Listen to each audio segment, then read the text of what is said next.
السلام علیکم ورحمۃ اللہ وبرکاتہ۔ اعوذ باللہ من الشیطان الرجیم، بسم اللہ الرحمن الرحیم۔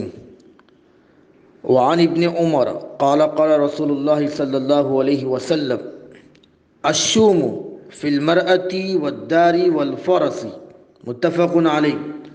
وفی روایت الشوم فی ثلاثۃ فی المرأة والمسکن والدابة، رواہ البخاری۔ اللہم انفعنی بما علمتنی وعلمنی ما ینفعنی وزدنی علما، آمین۔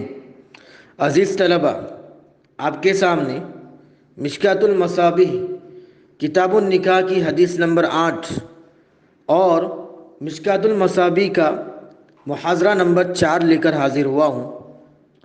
حدیث نمبر 8 یوں ہے: وعن ابن عمر قال قال رسول اللہ صلی اللہ علیہ وسلم الشؤم فی المرأة والدار والفرس، متفق علیہ۔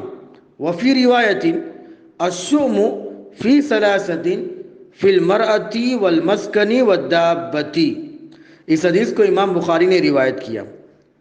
ترجمہ یوں ہے: سیدنا ابن عمر رضی اللہ تعالیٰ عنہ سے روایت ہے کہ رسول اکرم صلی اللہ علیہ وسلم نے فرمایا الشؤم فی المرأة، نحوست۔ الشؤم کا معنی ہوتا ہے نحوست۔ فی المرأة والدار والفرس، نحوست عورت، گھر اور گھوڑے میں ہے۔ اس حدیث کو امام بخاری اور امام مسلم نے روایت کیا ہے۔ وفی روایت، اور ایک روایت کے لفظ یوں ہے الشؤم فی ثلاثۃ، نحوست 3 چیزوں میں ہے، 3 چیزوں میں۔ فی المرأة والمسکن والدابة، عورت، مکان اور جانور میں۔ نحوست 3 چیزوں میں ہے، عورت، مکان اور جانور میں۔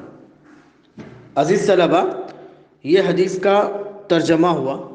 آئیے اس حدیث کی تشریح دیکھتے ہیں۔ اس حدیث کی تشریح میں 2 باتیں میں آپ کے سامنے رکھنا چاہتا ہوں۔ سب سے پہلی بات، دیکھیے آپ جانتے ہیں کہ قرآن کا بعض کی تفسیر کرتا ہے۔ قرآن کی بعض آیتوں کی تفسیر کرتی ہے۔ ایسے ہی احادیث ایک دوسرے کی تفسیر کرتی ہے۔ ایک حدیث دوسری حدیث کی تفسیر کرتی ہے۔ اگر آپ ایک حدیث کا معنی سمجھنا چاہتے ہو تو دوسری حدیث کے معنی سے سمجھو گے تو آپ کے لیے اس حدیث کا معنی اور مفہوم بہتر سے بہتر ثابت ہوگا۔ لہٰذا آئیے اس حدیث کی تشریح کرتے ہیں۔ اس موضوع پر تمام احادیث کو یکجا کرنے سے معلوم ہوتا ہے کہ درست عقیدہ تو یہ ہونا چاہیے کہ نحوست کسی بھی چیز میں نہیں ہوتی ہے۔ نحوست کسی بھی چیز میں نہیں ہوتی ہے۔ ایک مسلمان اور مومن کا عقیدہ یہ ہوتا ہے، صحیح عقیدہ یہ ہوتا ہے کہ نحوست کسی بھی چیز میں نہیں ہوتی ہے۔ اچھا، یہ کسی بھی چیز میں نہیں ہوتی ہے، یہ بات ثابت کرنے کے لیے امام بخاری نے حدیث نمبر 5754 کے اندر فرمایا لا تیرت، کوئی نحوست اور بدشگونی اصلاً نہیں ہوتی ہے، اصلاً نہیں ہوتی ہے۔ تو اس حدیث کا معنی کیا ہوا کہ اس کے اندر تو بتایا گیا ہے۔ اس حدیث کے اندر علماء یوں بیان کرتے ہیں کہ اگر صحیح عقیدہ تو یہ ہے کہ نحوست کسی چیز میں نہیں ہوتی، ولو بالفرض، اگر نحوست کا کوئی وجود ہوتا تو یہ گھوڑے، عورت اور گھر میں ہوتی۔ ایسی ہی بات ہے۔ اب اس حدیث کو سمجھانے کے لیے میں آپ کے سامنے ایک بات رکھتا ہوں، ایک حدیث رکھتا ہوں۔ جیسے کہ حدیث یوں ہے لو کان شیء سابق القدر لسبقت العین، یعنی اگر کوئی چیز تقدیر پر سبقت لے جانے والی ہوتی تو وہ نظر بد ہوتی۔ اگر کوئی چیز تقدیر پر سبقت لے جانے والی ہوتی تو وہ نظر بد ہوتی۔ اس کا مطلب یہ ہے کہ تقدیر پر سبقت لانے والی کسی چیز کا حقیقی وجود ہے ہی نہیں۔ اس کا مطلب یہ ہے کہ تقدیر پر سبقت لے جانے والی کسی بھی چیز کا حقیقی وجود نہیں ہے۔ ہاں، اگر کوئی ایسی چیز ہوتی جو تقدیر پر سبقت لے جاتی تو وہ نظر بد ہوتی، وہ نظر بد ہوتی۔ تو پہلی بات تو یہ ہوئی کہ اصلاً کسی بھی چیز میں نحوست کا وجود نہیں ہے۔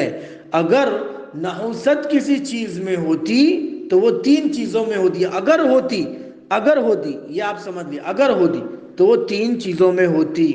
نمبر ایک گھوڑے میں، نمبر دو عورت میں، اور نمبر تین گھر میں۔ ان تین چیزوں میں نحوست اگر ہوتی، یہ پہلی بات ہوئی۔ دوسری بات جو آپ کو سمجھانی ہے وہ یہ کہ اس مقصد کے لیے گھوڑے، عورت اور گھر ہی کا انتخاب کیوں؟ نحوست کے لیے ان تینوں چیز کا ہی انتخاب کیوں؟ گھوڑے کا، عورت کا اور گھر کا۔ تو یہ بات سمجھنے کے لیے ان تینوں میں یعنی کیا مقصد رکھا گیا ہے، ان تینوں میں ایسی مشترک بات کیا ہے کہ ان کے اندر اگر نحوست کا کوئی وجود ہوتا تو ان تینوں میں نحوست ہوتی۔ تو وہ یہ اس کا جواب یہ ہے کہ عموماً انسان کو سواری، عورت بمعنی بیوی، اور گھر بمعنی گھر یا مال و دولت سے محبت ہوتی ہے۔ عموماً انسان کو سواری سے، عورت سے اور گھر سے محبت ہوتی ہے۔ یہ چیزیں اس دنیا میں انسان کی آزمائش کا سبب ہے۔ نحوست کی نسبت ان کی جانب کرنے کی وجہ یہ نہیں کہ یہ چیزیں بجنس ہی منحوس ہے، بنفس ہی منحوس ہے، کیونکہ یہ تو حدیث سے ثابت ہے کہ نحوست ہوتی ہی نہیں ہے۔ صحیح بخاری کی روایت میں نے آپ کے سامنے بیان کی، لا طیرۃ، کوئی نحوست اور بدشگونی نہیں ہے۔ لہٰذا یہاں نحوست سے مراد ان چیزوں کا انسان کے لیے فتنے میں پڑنا ثابت ہوگا، فتنہ ہوگا۔ نحوست سے مراد اس حدیث کا معنی فتنہ ہوگا، اور اس بات میں کسی کو اختلاف ہو سکتا ہے کہ عورت فتنہ ہے، سواری یا گھر فتنہ ہے، اور ان کے فتنے میں ہونے کا سبب یہ ہے کہ یہ دل لبھانے والی زیب و زینت اور آرائش سے بھرپور چیزیں ہیں۔ اللہ تعالیٰ نے ان میں انسانوں کے لیے خوب کشش رکھی ہے، اور یہی کشش ان کے فتنے کا باعث ثابت ہوتی ہے، فتنے میں پڑنا ہوتا ہے۔ اب گھر کا فتنہ، عورت کا فتنہ اور سواری کا فتنہ کیا ہو سکتا ہے؟ اور طلباء کو یہ بات سمجھنی چاہیے۔ پہلی بات اس حدیث کی تشریح میں میں نے یہ رکھی کہ اصلاً نحوست ہوتی ہی نہیں، اور دوسری بات میں نے یہ رکھی کہ اس حدیث میں نحوست کا معنی علماء نے فتنے میں پڑھنا فتنے میں پڑھنا لیا ہے، فتنہ معنی کریں گے۔ اب جب ہم فتنہ معنی کریں گے تو پھر عورت کے اندر کیا فتنہ ہے، مال کے اندر کیا فتنہ ہے، اور سواری کے اندر کیا فتنہ ہے، آئیے دیکھ لیتے ہیں۔ فتنے میں پڑنے کا مطلب، جیسے گھر میں نحوست کا یہ مطلب تو نہیں کہ گھر بذات خود منحوس ہے، لہٰذا گھروں میں رہنے کی بجائے کوئی انسان سنیاس لے لے، کوئی جنگلوں میں، غاروں میں جا کر رہے، اس کا معنی یہ بالکل نہیں۔ بلکہ گھر میں نحوست کا مطلب یہ ہے کہ ہر شخص کو گھر کی خواہش ہوتی ہے، جو دل میں فخر و غرور اور احساس برتری یا شرمندگی اور احساس کمتری پیدا کرتی ہے، اور یہی خواہش اسے بالآخر حرام کام کرنے پر مجبور کرتی ہے یا فرائض میں کوتاہی کا سبب بنتی ہے۔ لہٰذا بالآخر گھر، سواری یا مال و دولت لوگوں کے لیے آزمائش اور فتنے کا باعث بنتی ہے، دنیا میں مگن رہنے اور آخرت کو بھول جانے کا باعث بنتی ہے۔ اور گھر کی جانب نحوست کی نسبت کا یہی درست معنی ہے کہ گھر بذات خود دنیاوی آرام و آسائش کی چیز ہے، اور اسی وجہ سے لوگوں کے فتنے کا سبب بنتی ہے۔ یا گھر کے نحوست ہونے کا معنی یہ بھی ہے کہ گھر کی طرف نحوست کی نسبت کیوں کی گئی، کیونکہ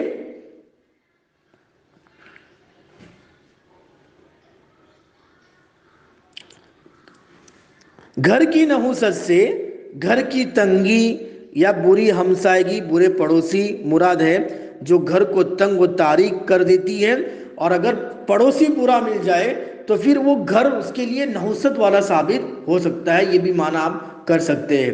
اسی طرح عورت کے اندر نحوست کی نسبت، کہ عورت کے اندر نحوست کیا ہو سکتی ہے، تو اس کا معنی یہ تو بالکل نہیں کہ عورت بجنس ہی منحوس ہے، بنفس ہی منحوس ہے، ایسا نہیں ہے، لہٰذا شادیاں ہی نہ کرو اور بیٹی کی پیدائش پر غم مناؤ کہ یہ منحوس سے پیدا ہو گئی، یہ ماں کے قدموں تلے جنت کو بھول کر اسے منحوس گردانو، یہ سارے معنی غلط ہیں۔